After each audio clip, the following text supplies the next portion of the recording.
It stays on.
Okay, the time is now 2:16.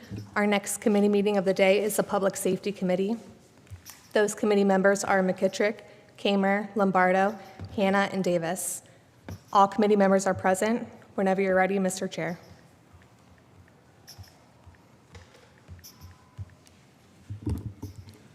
Thank you, Summer. I'd like to call public safety to order, and we have previous minutes to approve. If I could get a motion and a second.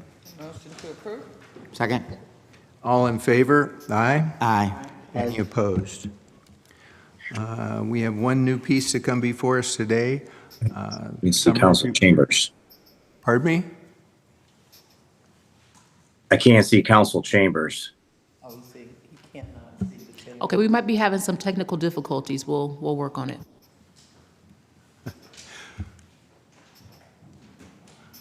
We have one new piece to come before us today. Summer, if you could read that in for us. Yes, item number 4. It's an ordinance amending Title 13, General Offenses, Chapter 135, Offenses Against Persons, Article 1, Generally, Section 135.06, Menacing of the Codified Ordinances of the City of Akron, and declaring an emergency. Thank you, Summer. We have Bert with us today, who's going to be presenting. Hi, good afternoon, Mr. Chair, Madam President. I'm Brittany Zeringer on behalf of the Mayor's Office. We have with us today a representative from our healthcare industry. They reached out to the administration earlier this year with information about the rise in assaults of healthcare workers and how that was impacting the profession, with information also about the difficulty in recruiting and retaining healthcare workers because of some of the violence committed against these professionals. And so we worked with the law department to come up with an amendment to an ordinance that's already on the books to add healthcare workers to the list of classifications of those who, if the crime of menacing is committed against, there's some increased punishment for. So at this time, I would like to hand the mic over to Tracy Carter from Summa Health. To the chair and to the committee, good afternoon. Our presentation today will be shared by the Cleveland Clinic along with Summa Health. And I'd like to turn the podium over to Mr. Dallas Moyer of Cleveland Clinic to introduce our workplace violence presentation. Good afternoon, and thank you for the opportunity to speak today. My name is Dallas Moyer, and I represent Cleveland Clinic's Center for Workplace Violence Prevention and Caregiver Wellbeing. I'm here to speak to you on behalf of the thousands of Akronites who have taken the oath to do no harm, but are harmed in keeping that oath. There is a national epidemic of workplace violence in the healthcare industry, especially against healthcare workers. In recent years, professional associations, journals, and media outlets have amplified those voices, revealing the challenges that they face every day. According to the Bureau of Labor Statistics in 2022, healthcare workers are 5 times more likely to experience workplace violence over any industry in the U.S. Of those, nearly 3/4 of all non-fatal injuries resulting in days away from work, job restrictions, or transfers occur within healthcare, and 69% of those require at least 1 day of work missed. Press Ganey told us in 2022 that more than 2 nurses are assaulted every hour in the U.S., resulting in more than 52 assaults every day. And a 2024 American College of Emergency Physicians survey found 91% of emergency physicians expressed they or a colleague have been a victim of violence within the past year. Considering these staggering statistics, workplace violence remains underreported nationally. As 2 of the larger employees of the city of Akron, Cleveland Clinic, Akron General, and Summa Health employ over 9,200 caregivers and 3,100 plus nurses. Since 2022, reported workplace violence events at Akron General have more than doubled, and the reports at Summa Healthcare have increased by nearly 68%. The prevalence of workplace violence is no longer limited to high-risk areas like emergency departments and behavioral health units. It is rising across all of our settings, in community clinics, outpatient facilities, and inpatient units like medical surgical beds. Workplace violence should never be part of the job, and it is our combined responsibility to do everything we can to keep these caregivers safe. Please welcome my colleague, Robin Brown from Summa Health, to expand upon the impacts of workplace violence and what we're doing to keep our caregivers safe. Thank you, Dallas. Psychological or physical workplace violence has significant negative consequences for our employees and our organizations. Workplace violence can also harm the quality of the patient care. Those who endure and witness violence are forever traumatized. Employees affected by violence struggle to be fully present at work. Individuals miss work to recover from the mental and/or the physical impacts of violence. And our compassionate and talented caregivers are leaving our hospitals to find employment elsewhere. Others are choosing to no longer work in healthcare at all. As healthcare leaders, we have adopted several best practice strategies to prevent and respond to workplace violence. We have advanced security checks and plans to keep our staff, our patients, families, and our visitors safe. We provide de-escalation training and violence prevention education. We've improved reporting and data analysis. We use this data to inform organizational policies and program planning, and we've standardized event response and employee support mechanisms. And we encourage and support employees who want to press charges. I welcome my colleague Tracy Carter of Summa Health to the podium to share how Akron City Council can help support healthcare workers who are affected by workplace violence. Thanks, Robin. There has been activity at the federal and state level to address workplace violence for healthcare workers. For the past 2 years, the national advocacy groups like the American Hospital Association has requested federal leaders advance legislation to provide the same legal protections to healthcare workers that are in place for the airline industry. In our state, House Bill 452, the Healthcare Workplace Safety Act, codifies what we've been doing for years, requiring comprehensive workplace violence prevention plans, establishing education programs, enforcing active security measures, documenting and reporting incidents to state and other sources, and this new law went into effect January 2025. As local government leaders, we request your help to address violence locally by amending the City of Akron's Ordinance Number 135.06, the menacing ordinance, to include healthcare workers. Currently, the ordinance covers public employees and utility workers. By taking this action, you are signaling the City of Akron's unwavering commitment to ensuring healthcare workers can care for the citizens of Akron and the surrounding communities without fear of violence.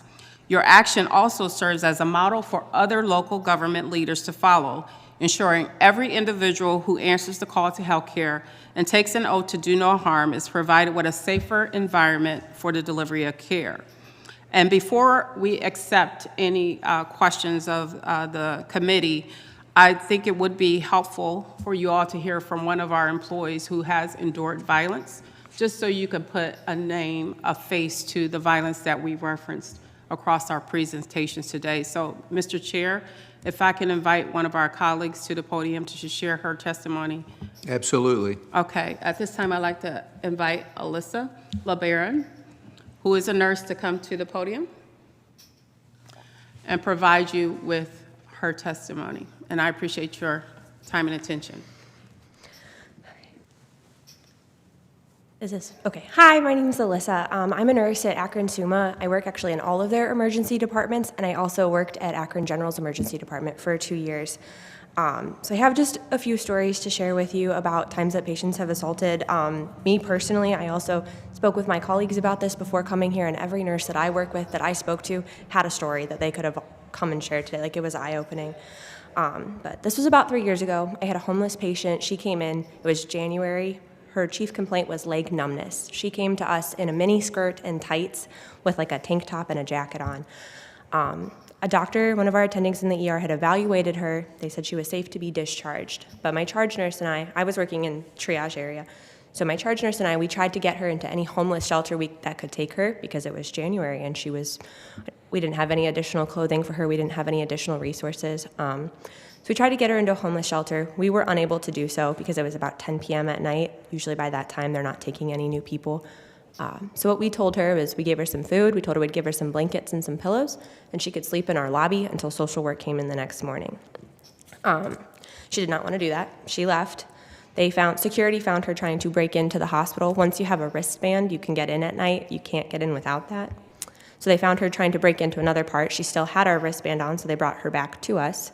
My charge nurse came out to help me. He got her checked back in. He told her the same thing, that she could sleep in the lobby and speak with social work in the morning. She didn't like that answer. She went out to our waiting area and started throwing trash cans and screaming. So by the time I got out there, security already had her. They were holding her with both her arms. She was young, mid-20s. So I went over to talk to her to see if I could potentially help de-escalate the situation, empathized with her. I knew she was cold and hungry and had no place to go. But I was trying to talk to her just about resources we could give her. And we were at the main entrance of our ER, so they're an automatic door, and it started to open. Like, I heard it start to open, so I turned for a second to make sure that another patient wasn't about to walk into this situation. And she used that opportunity to kick me in the stomach. She used the guards that were holding her as leverage. I did have bruising over my abdomen. I wasn't otherwise seriously injured, but the officers that were working did encourage me to press charges. So I did. I personally am really passionate about this. I don't think we should take the abuse, but The case, nobody told me about. I heard it from one of my coworkers, one of the officers that was on. It was Saturday night at 2 in the morning. I was working night shift at the time. He's like, oh, I'll see you Monday at 9 a.m., right? I was like, I have no idea what you're talking about. They did not reach out to me. They did not give me any information about the case. I did show up at the courthouse, I got it from my coworkers who had to be there, and I spoke with the attorney who I'm not sure if he was representing me, to be honest. But I spoke with him because I wasn't sure what I was supposed to be doing, and he wanted me to say that she was mentally unwell. He kept trying to feed me the same lines, so I didn't actually end up staying for the case. He told me I didn't need to, and I didn't feel like anybody had my back in that setting, except for my officers that we work with. They do a great job having our backs, but it was just really disheartening. It was very clear she waited till I had turned and was no longer paying attention to her and took that opportunity. But I also had a patient who she had overdosed on, I think it was fentanyl. There was also other drugs in her system, but EMS gave her Narcan. So she was more awake, but still kind of drowsy. So she was awake to what we call stimulation. Anytime we touched her or talked to her, she would wake up and talk to us. Otherwise, she would fall back asleep. And we wanted to get some blood work going, possibly give her some additional medication to help with this. My coworker was trying to get her IV, and she wouldn't hold her arm out for him. She kept trying to pull it back, and she was still a little altered. So I was trying to hold her hand. I was talking to her. He had got the IV in. He was just getting the blood work at that time, and she kicked me in the chest, which sent me into the sharps box, which is like a big plastic box. I had bruising on both sides of my chest from that, and it hurt to breathe the rest of my shift. I was also on the fence of pressing charges at that time.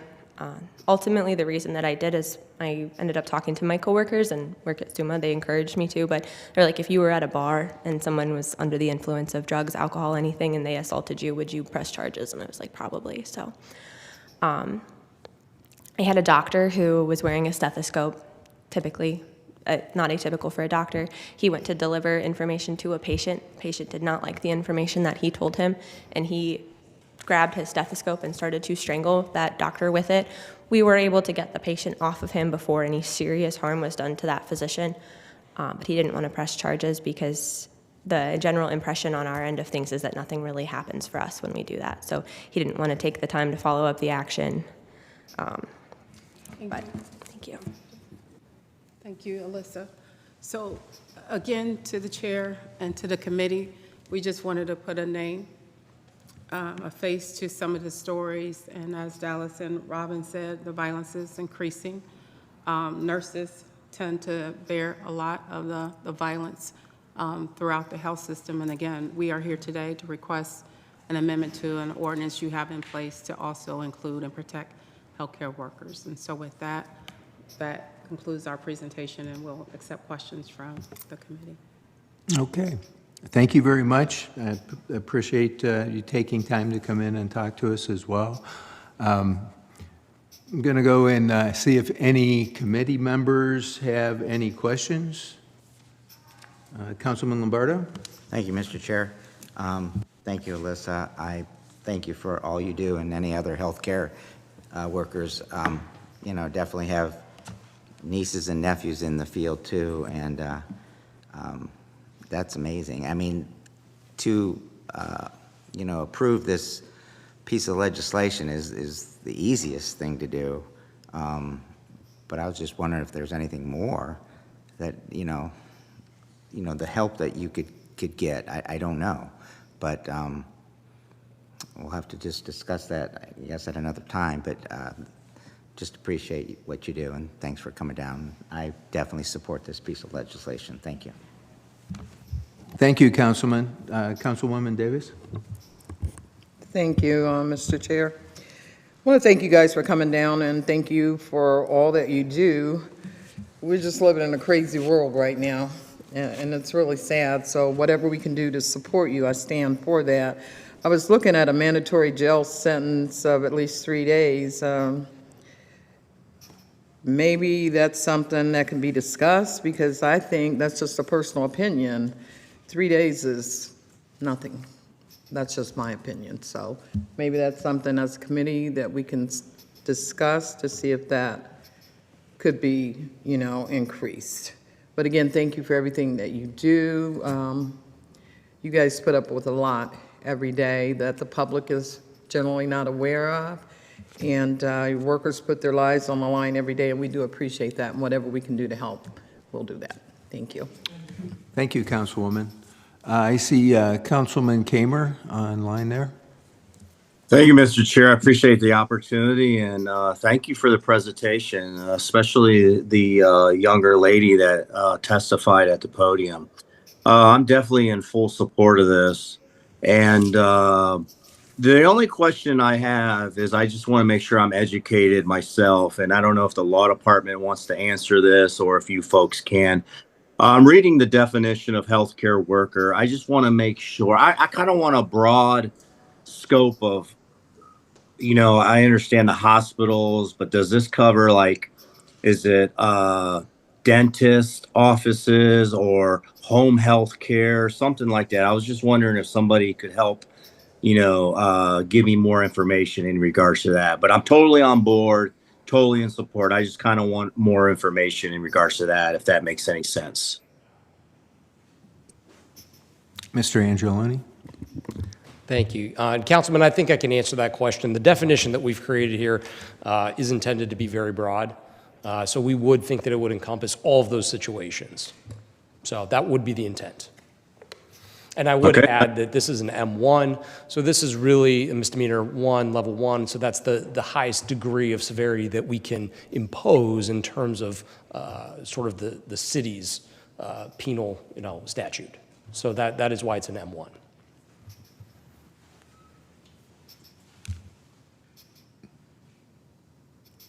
Anything else, Mr. Kamer? Councilman Hanna?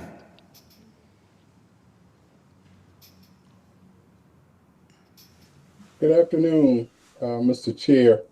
My concern is that when you have individuals coming into the emergency room, do you have anyone there that can deal with mental illness? Because the two examples that were given, absolutely, I would think that these people were not feeling well mentally.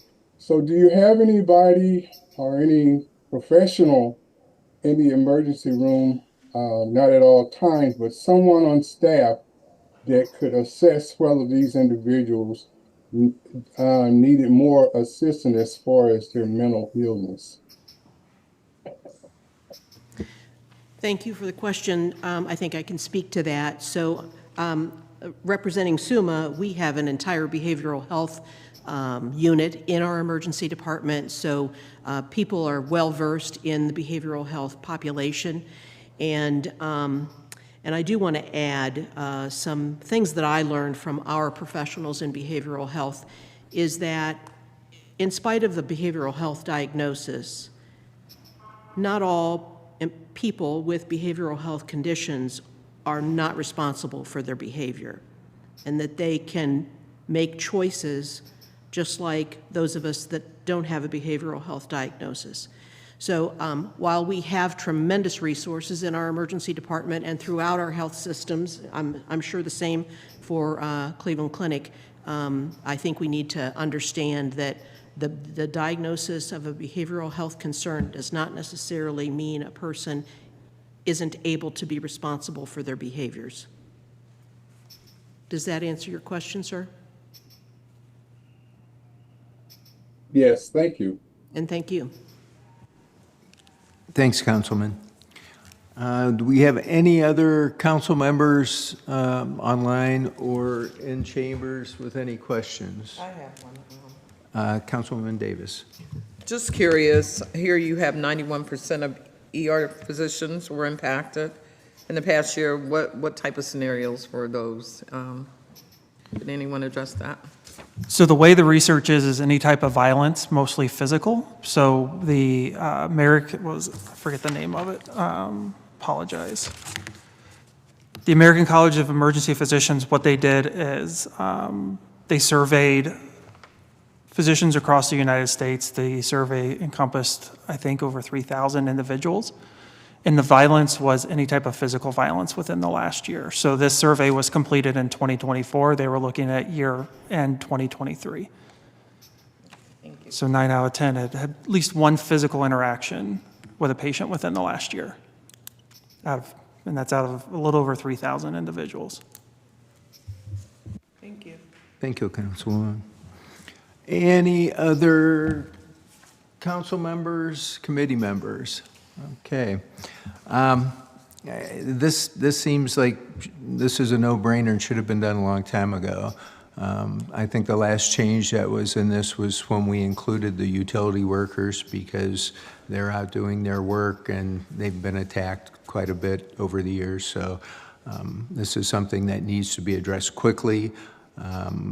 Everybody should have a safe work environment. There's no reason for this to be happening, and we should be able to do something, if at least this, to be able to help. If we could get a motion for suspension of the rules? Sir, I'll make that motion to suspend the rules with a favorable report. Second. We have a motion and a second for suspension of the rules with a favorable report. All in favor? Aye. Aye. Aye. Any opposed? Okay. Well, we will get that out to council tonight, and I'm sure it'll pass. Hopefully, we'll have a motion for council as a whole with the mayor. And I want to thank everybody for coming down. This is something that is quite troubling, and you know, folks that dedicate their lives to help people that would be attacked like this. So, thank everybody for coming down today. And we have nothing further to come before public safety. We will be adjourned. Thank you. Our next committee will be the Health and Social Services Committee. Those members are Amobian, Davis, DeShazier, Boyes, and Garrett. If we could just give everyone a moment here before we get started. Thank you.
Okay, we're going to call the Health and Social Services meeting to order.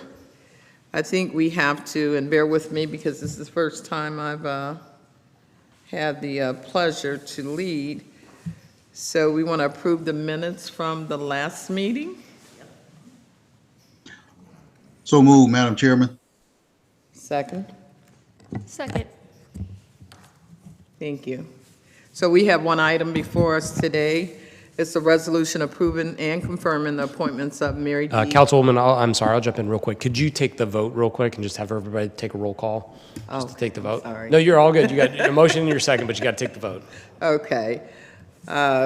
We have Mr.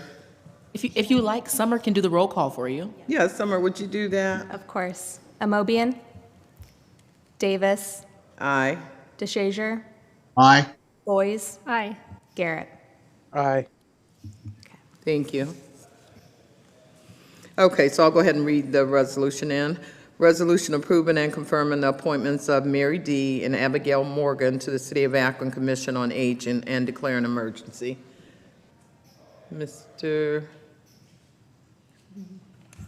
Greetings, Council, Acting Council Chair, President of Council, and other members of Council. This resolution is to confirm the appointments of Mary D., whose work has been with the Direction Home. She's the new Executive Director of Direction Home, dealing with issues of senior communities and aging, and also Abigail Morgan. I think Abigail Morgan is Direction Homes. Mary D. is with Asia, Inc. Both of these individuals have work experience in dealing with issues of aging, our community, and we would respectfully request their appointment. They could not be here today at this time, but the Commission on Aging is, of course, an important commission for our community. And the older I get, the more I think about it. Yeah. Thank you. Excuse me, am I hearing from Mr. Angeloni, or are you just? I'm just here for the party, Okay. so I'm Thank just you. hanging out. Thank you. So we'll take questions from any committee members next. Anyone else outside of committee members? Ms. Connor. Thank you so much. I just want to say I've had the pleasure of working with Abigail Morgan for a number of years. We sat together on the Accessing Independence, Tri-County Independent Living Board, and she is an amazing asset to this team. She is my go-to any question with aging. Akron Area Agency on Aging and now Direction Home is a huge resource in our neighborhood, and we've referred many residents in Ward 10 to them for their assistance. Thank you. Any other voices? Okay. Okay, so we can go ahead and poll the committee. I'm sorry. Oh, yeah. Do you want? I would consent respectfully agenda? request suspension of the rules so that these individuals can join before the next scheduled committee meeting. Okay, suspension of the rules and consent agenda. Okay.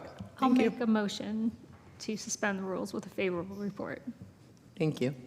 I'll second that. All right, thank you. Roll call. Roll call. Amobian?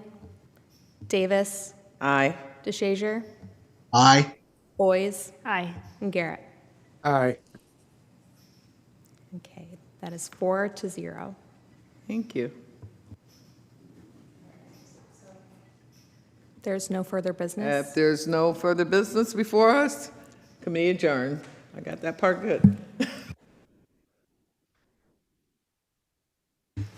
Okay, our next committee will be the Budget and Finance Committee, and it will begin at 3 o'clock. Those committee members are Lombardo, Amobian, Busco, Boys, and Bolden.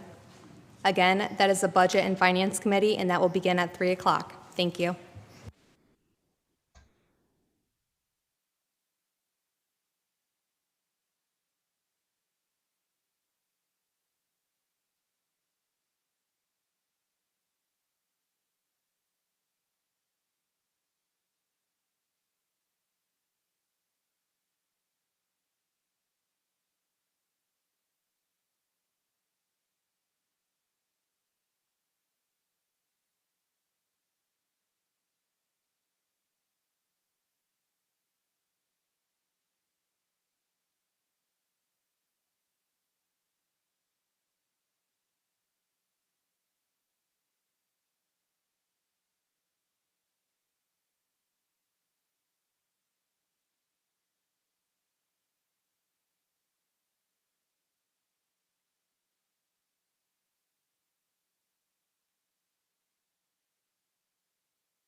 Yeah. The second one.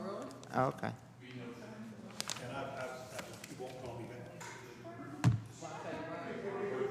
I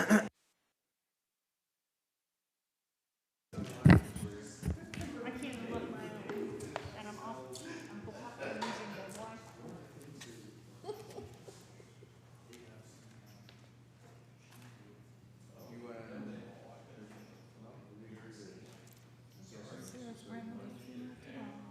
Is that what you want right there? That is it. Budget and finance? That's it. I'm sorry. I'm a mess.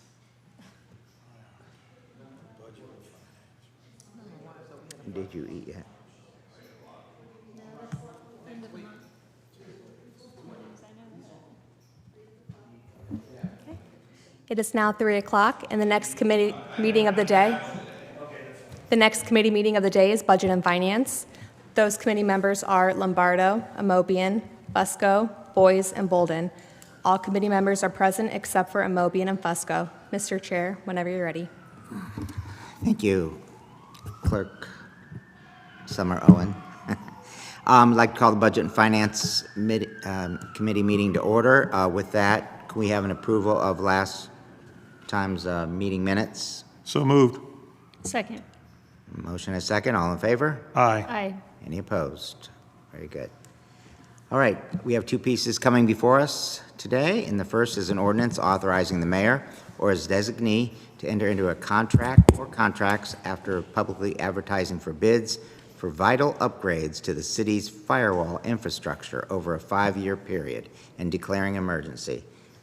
I see we have Mr. Fricker with us today. Thank you, Mr. Chairman. So this is to replace the city's firewall. This is hardware that the existing firewall is end of life, and so we are replacing it. This will be a 5-year agreement. We are going to get pricing through resellers on this and pick the best product and the best price. So it's not necessarily renewing the last contract? Correct, yeah. Sending out for bids. And likely, so one of the things is that it's likely that the contract will be structured as a lump sum as opposed to a 1-year annual amount. So that is a change, and it's just kind of the way the industry is pricing this type of equipment right now. So, Okay. and that's why the amount is higher than what it was last time, because that's for a 5-year amount. Yeah. Yeah, I see that. Yeah, it looks very high, it's budgeted, but then divide by 5 years, I guess, you know. And as accountants, we break it down even into months, and it's not that bad, I wouldn't think. But we do need protection like that, so appreciate that. Any questions from committee members or other council members regarding this? Councilman Bolden? Is this $640,000 for 5 years? Yeah. Or just spending this? Correct, 4 or 5 It'll be years. kinda Yeah, we will have a amortized over the next 5-year 5-year agreement. budget. Yes, correct. Yeah, so it's 640 lump sum, and that we will not have that expense, over the next 4 years. And this wasn't budgeted? It was, but it was budgeted as an annual amount, so we thought we were going to have an annual payment, and Got it, okay. it's just the change in the way everything is being structured. Okay. Councilwoman Tina Boyce. Yes, Thank you. So is this basically what were we paying annually? About $80,000. So this has gone up irrespective of the spreading it out over 5 years? Yes, correct, Yeah, okay, thank you. I guess, so, if I may. Sure. So if we're gonna, so we budgeted it 1 year, and now we've got $640,000. How are we paying for it? Where does the rest of this money come from? So this I'm is just kinda curious. our IT fund. It's an internal service fund. So we are talking about potentially a couple of mechanisms. So one, we do have some things within the IT fund that we did not do this year that should free up a little bit of money to do this. And then secondly, what we could do is essentially do an interfund transfer where we would have our capital fund pay for it up front and then reimburse that fund. So it's almost like an internal loan within city funds to do it on an annual basis. So we're still working through, and it all depends on what we end up spending in the rest of the IT fund this year, whether we can cover that out of that fund this year or whether we will have to do some type of chargeback structure. All right. Thank you. You work your magic, I'm sure. Okay, what would be your pleasure today? Consent is fine. Consent agenda. Can I get a motion for consent? I'll make that motion for consent. A motion. Is there a second? Second. All in favor? Aye. Any opposed? Very good. We'll put that on the consent agenda. Thank you. Thank you.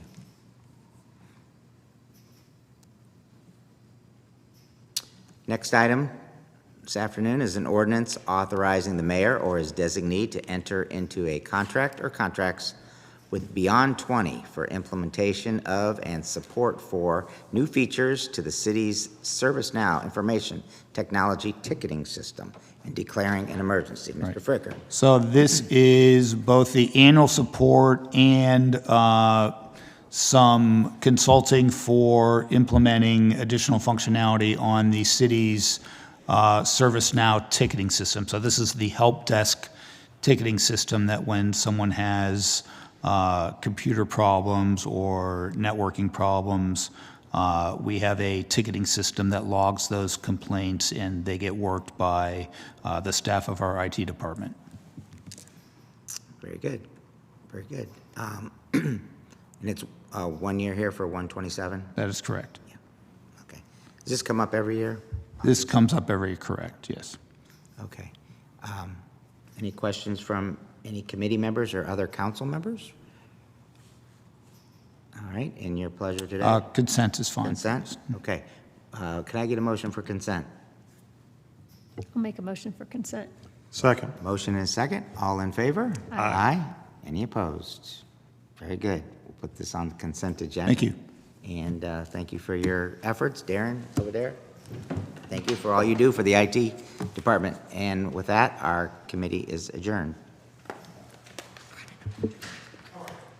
That is the final committee meeting of the day. Council will meet in regular session at 6:30 p.m. Thank you.